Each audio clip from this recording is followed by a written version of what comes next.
దీనికి సిగ్గు శరం లేకుండా ఇంత అభివృద్ధి అవుపడుతూ కొట్టొచ్చినట్టు రిజర్వాయర్లు, రవాణా, ఎడ్యుకేషన్ హబ్ మొత్తం కూడా ఆనాడు తెలంగాణ ఉద్యమం పక్క జరుగుతూ ఉంటే నేను కాంగ్రెస్ ఎమ్మెల్యేగా 16 మంది ఎస్ఐలు వీరెంబడబడతాంటే మొత్తం కూడా జై తెలంగాణ అనుకుంటూనే చదువుకొని పైకి వచ్చేది కాబట్టి నా దగ్గర ఎడ్యుకేషన్ ఇన్స్టిట్యూషన్స్ ఉండాలని ఆ రోజు మరి కస్తూర్బా పాఠశాలలో మోడల్ స్కూల్ శిలాఫలకం వేస్తేనే వస్తాయంటే అవిభక్త వరంగల్ జిల్లా మొత్తంలో మొట్టమొదటిసారి రెసిడెన్షియల్ పాఠశాలలు మొత్తం కూడా మంజూరైనాయి నా దగ్గరే. ఎందుకంటే ఆనాడు నేను కాంగ్రెస్ ప్రభుత్వంలో ఉన్నాను, రెండోది ఉద్యమంలో కూడా ఉన్నాను. సో ఆ రకంగా మంజూరు చేసుకోవడానికి నాకు ఎక్కువ అవకాశం వచ్చింది. ఇవాళ ఎడ్యుకేషన్ హబ్బు లెక్క గొప్పగా మహిళా డిగ్రీ కళాశాల తీసుకొచ్చినాం. తర్వాత కస్తూర్బా పాఠశాలలు, మోడల్ స్కూల్స్ గొప్పగా మొత్తం నమిలిగొండ దగ్గర మొత్తం కూడా ఒక హబ్ లాగా చాలా గొప్పగా ఎడ్యుకేషన్ అభివృద్ధి చేసినాం. ఆ సమయంలో తెలంగాణ మొత్తంలో రెసిడెన్షియల్ పాఠశాలలో బాణాల శ్రీవాణి అని స్టేట్ రెసిడెన్షియల్ పాఠశాలలో స్టేట్ ఫస్ట్ వచ్చింది. నేను ఎమ్మెల్యేగా ఉన్నప్పుడు నేను 4వ స్థానం అని చెప్పినట్టు నేను వచ్చినట్టే మా దగ్గర విద్యార్థి స్టేట్ ఫస్ట్. కీర్తి వెంకటేశ్వర్లన్న ఎన్నుకున్నాడు మొత్తం ఉత్తమ జెడ్పీటీసీగా మోడీ చేత అవార్డు. కారణం ఏంటంటే నేను ఎంత తిరిగితే నాతో పాటు ప్రజాప్రతినిధులు తిరిగేది. ఒక సర్పంచ్కి ఉత్తమ సర్పంచ్గా మోడీ చేత బహుమతి, మహిళా సంఘాలలో గొప్పగా పనిచేస్తే మోడీ చేత మాట్లాడిచ్చే పరిస్థితి. అంటే అన్నీ ఒకేసారి బైబిల్ ఒక సూక్తుడు ఉన్నవాడికి అధికంగా ఇవ్వబడును అన్నట్టు గణపురానికి అన్ని అవార్డులు వచ్చే విధంగా పల్లె ప్రగతి కార్యక్రమాలు చేసిన తర్వాత జిల్లా అవార్డులు వచ్చినా మా దగ్గరే. మొత్తం సగం కంటే ఎక్కువ జనగాంలో, సగం కంటే ఎక్కువ హన్మకొండ నుంచి. చివరికి నెల్లుట్ల మొత్తం జాతీయ అవార్డు కూడా మా దగ్గర నుంచి రావడం. కడియన్స్డని మాట్లాడి సిగ్గుండాలి కదా, ఈ అవార్డులు ఎవరిస్తారు? పుట్టిన ఏం పనులు చేయకుండానే ఇస్తారా? ఇంత గొప్పగా అభివృద్ధి జరిగితే అభివృద్ధి లేని మాట్లాడడానికి సిగ్గుచేటు. అంటే మసిబూసి మారేడుకాయ చేయాలనే ఆలోచనతో అట్లా మాట్లాడడం మాత్రం జరిగింది. ఇక రెండవది అన్నిటికంటే సిగ్గుమాలిన మాట, నీతి గురించి మాట్లాడతాడు. ఆయన అవినీతి సామ్రాజ్యానికి మహారాజు, సామ్రాట్. ఎందుకంటే ఆయన గచ్చు నేల, కిటికీలకు గోనె సంచులు, కాళ్లకు తెగిపోయిన సిప్పర్లు, పేకాట ఆడదంటే దొరికితే పోలీస్ స్టేషన్కి పోయిన పరిస్థితి. పేకాట వీరుడు ఆయన, పేకాట వీరుడు. డొక్కు స్కూటరు, స్లిప్పర్లు తెగిపోతా ఉంటే ఇట్లా తీసి ఇట్లా తొట్టుకుంటూ పోయే పరిస్థితి. నేను ఆయన బీదరిక, నేను అంతకన్నా బీదవాడిని, మాయ పాలేరు. కానీ నేను వచ్చిన స్థాయి ఎన్నడూ కూడా మర్చిపోలే. ఇప్పటి వరకు నేను వచ్చిన స్థాయిని మర్చిపోలేదు. నా తర్వాత నా 2 చెల్లెలు కూడా చదువుకోలేదు. It is true. బట్ నేను ఇవాళ దేవుని దయ వల్ల కేసీఆర్ ఆశీస్సులతో who is the first deputy CM Telangana అంటే డాక్టర్ రాజయ్య. బస్ that enough. It's a historical event in the Telangana. ఎందుకు ఈ మాట చెప్తున్నట్టే వచ్చిన స్థాయి మర్చిపోకుండా గోనె సంచులు, గచ్చునేళ్ళు ఉన్న కాంచెల్లి ఇలా భవంతులన్నీ ఎట్లా నుంచి వచ్చినాయి, 100 ఎకరాల భూములు ఎట్లా వచ్చినాయి, పెట్రోల్ బంకులు ఎట్లా వచ్చింది, హార్ట్ పిక్చర్ ప్లాంట్లు ఎట్లా వచ్చింది, ఎక్కడ పడితే అక్కడ ఇప్పుడు మొత్తం కొనుడే పెట్టేసి మొత్తం ఏమన్నంటే బిడ్డే అల్లుడు కొనుక్కుంటాను నాకే మెరకంటాడు, బిడ్డే అల్లుడు కొంటాడు అని చెప్పేసి ఇక్కడే కాదు విదేశాలలో కొనే పరిస్థితి. అంటే ఎందుకు ఇవన్నీ? ఇది ఆయన నీతి గురించి మాట్లాడతాడు, అవినీతి గురించి మాట్లాడతాడు. ఉచ్చల చేపలు పట్టే ప్రయత్నం చేస్తుంటాడు ఇప్పటికీ.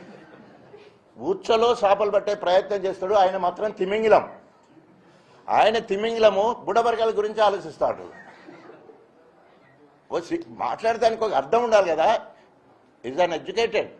ఎట్లా గొప్పగా మాట్లాడినప్పుడు, అవినీతి గురించి మాట్లాడినప్పుడు ఏదో గురుగింజ కింద నల్లు దానికే కనబడదు అన్నట్టు మొత్తం నాది ముడ్డే బరకు అవపడతలేదు అనే కార్యక్రమం చేసే కార్యక్రమం ఇవాళ రేవంత్ రెడ్డి గారు మన కడియం శ్రీహరి గారి మాట్లాడే విధానం అంత ఉన్నది. తర్వాత మూడవది చాలా సిగ్గుచేటు. తెలంగాణ సంస్కృతి, మాదిగ అస్తిత్వము, మాదిగ ఆత్మగౌరవము, మాదిగ అంటేనే కళలు. ఎస్, నేను డప్పు కొడతా, డ్యాన్స్ వేస్తా, ఎగురుతా, జోష్ నింపుతా, అక్కడ ఉన్న ఆడియన్స్ అందరినీ ఎట్లా ఓన్ చేసుకోవాలని చూస్తా. నీ లెక్క సే దగ్గరికి తంటే ఏదో మొత్తం పెద్ద ఓ అన్నట్టు మొత్తం ఏదో కరెంట్ షాక్ కొడుతుంది అన్నట్టు భయపడతాడు. సెకండ్ ఇస్తా అంటే దూరం పోతా అంటాడు. అంటే మేము సెకండ్ ఇచ్చి దగ్గరికి ఎంబరాసింగ్ కౌగలికి తీసుకుంటే అది తప్ప, డప్పు కొడితే తప్ప, ఎగిరితే తప్ప, దునితే తప్ప. తెలంగాణ ఉద్యమంలో ధూమ్ధామ్ కళాకారుల వల్ల తెలంగాణ ఉద్యమం ఇవాళ గొప్పగా ప్రజల్లోకి ప్రపంచానికి మొత్తం కూడా ధూమ్ధామ్ కళాకారులు 90 to 95% నా మాదిగ బిడ్డలు. కవులు, కళాకారులు, నృత్యం చేసే ఆడపిల్లలు కావచ్చు, పాటలు రాసేవాళ్ళు కావచ్చు, ఎగిరే వాళ్ళు కావచ్చు, పాడేవాళ్ళు కావచ్చు. దాన్ని నువ్వు వ్యంగ్యంగా మాట్లాడే పరిస్థితి చేస్తావు. నేను అభివృద్ధి గురించి మాట్లాడు, అవినీతి గురించి మాట్లాడు, వ్యక్తిత్వం నీకు ఎందుకు మాట్లాడాలంటే రకరకాల. మరి నాకు డప్పు కొట్టుదని నేను గ్రేట్గా చెప్పుకుంటున్నా. 1000 గొంతులు 1,00,000 దప్పులల్లా నా దప్పులకు ఎన్ని షేర్లు ఏమంటారు అన్ని మొత్తం లైక్స్ వచ్చినా చెప్పలేము, లక్షలల్లా నేను కొడతాను. కాబట్టి నేను ఏది సెలెక్ట్ చేసుకున్నా కూడా అన్నిట్లో ఫస్ట్ రావాలనే ఆలోచన ఉంటుంది. అది ఏదైనా తీసుకుంటే ఇవాళ ఉప ముఖ్యమంత్రి స్థాయికి వెళ్ళినంటే ఓన్లీ 0 నుండి స్టార్ట్ అయ్యలేదు. ఇక్కడికి రావాలంటే కార్యాచరణ ఏముంటుంది చెప్పాలో.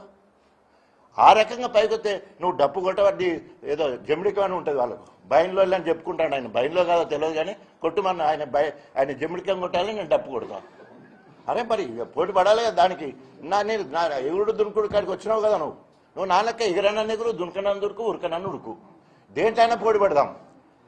Given time, given place, given subject. నువ్వు వ్యక్తిగతంగా పోకుండా నువ్వు ఉదాహరణ ఇష్యూ మీద మాట్లాడినప్పుడు గొప్పగా మాట్లాడితే మేము గొప్పగా మాట్లాడతాం నీ గురించి. కానీ వ్యక్తిగత జీవితాలకు తొంగి చూస్తే తప్పకుండా అంతకంటే చరిత్ర తెలిస్తే చాలా ఘోరంగా ఉంటుంది.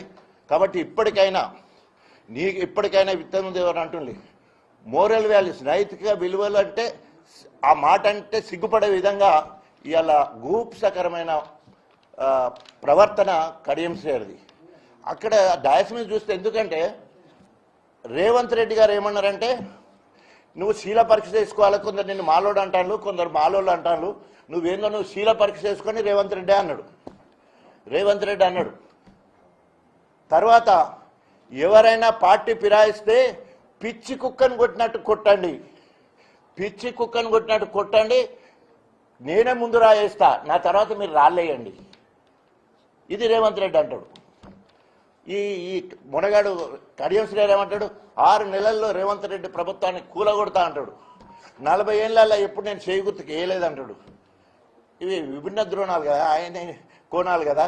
ఇద్దరు ఒక్క డైస్ మీదకి ఎట్లయితే ఎంత అవకాశవాదం, పచ్చి అవకాశం కదా ఇది. ఇద్దరు ఒక్క వేదిక మీదకి రావడం అనేది ఎంత పచ్చి అపవిత్ర కలయిక. దీనికి కరెక్ట్ చెప్పాలంటే అపవిత్ర కలయిక. మాట్లాడే మాటలు పెట్టి చేసే చేష్టలేటి అక్కడ వచ్చి ఎలగబెట్టింది ఏంటిది. 15 నెలల్లో మభ్య పెడుతూ వచ్చాడు తప్ప తట్టమట్టి తీయలే. It is a challenge. ₹1 bill చెల్లించలే, ఒక్క పని మంజూరు చేయలే. ఇలా 800 కోట్లు అంటే ఓన్లీ ఎస్టిమేషన్స్, ప్రపోజల్స్ అండ్ అదేంటి శిలాపలకాల పేరు మీద ఆ డయస్. కానీ ఎంత భయం అంటే వెనుక మొక్కన హెలికాప్టర్, ముందు మొక్కన డయస్, అక్కడే శిలాపలకాలు. ప్రజాపాలన దాని పేరు. ప్రజాపాలన అంటే ప్రజల్లోకి పోవాలి, ఎగురుకుంటూ పోవాలి, దునుక్కుంటూ పోవాలి. దప్పు సప్పులు, ఎగురుడు, నృత్యాలు, కోలాటాలు ఎన్ని ఉండాలి ప్రజాపాలనలో. ప్రజలందరూ కూడా ఇన్వాల్వ్ కావాలి కదా. ప్రజాపాలన అంటే సాటు బయటకు చేసుకునే పాలన సాటు కాపురం లెక్క అయితే తప్ప ఈ మాట్లాడలేము ఇంతకంటే రేవంత్ రెడ్డి గారు. అంత గలీజ్గా అక్కడ వచ్చి ఎందుకో అంత బలవంతంగా బహిరంగ సభ పెట్టవలసిన అవసరం ఎందుకు ఏర్పడ్డది అంటే అది అపవిత్రంగా జరిగే కార్యక్రమం కాబట్టి అట్లా జరిగింది. ఇప్పటికైనా రేవంత్ రెడ్డికి చిత్తశుద్ధి ఉన్నా వెంటనే కడియం శ్రేయర్ని రాజీనామా చేయించి ప్రజల్లోకి వెళ్దాం. లేదా కడియం శ్రేయర్కి మోరల్ వాల్యూస్ కానీ రాజ్యాంగం మీద నమ్మకం ఉన్నా, ప్రజాస్వామ్యం మీద నమ్మకం ఉన్నా మరి వెంటనే రాజీనామా చేయాలని డిమాండ్ కూడా చేస్తా ఉన్నాం. ఇక ఏమంటారు, తినబోయే ముందు రుసేందుకు దగ్గరలోనే పడ్డది సుప్రీంకోర్టు తీర్పు. తప్పకుండా ప్రజల దగ్గరికి మేమందరం పోతాం. తప్పకుండా బీఆర్ఎస్ శ్రేణులు అయితే ఆవురు అంటున్నారు.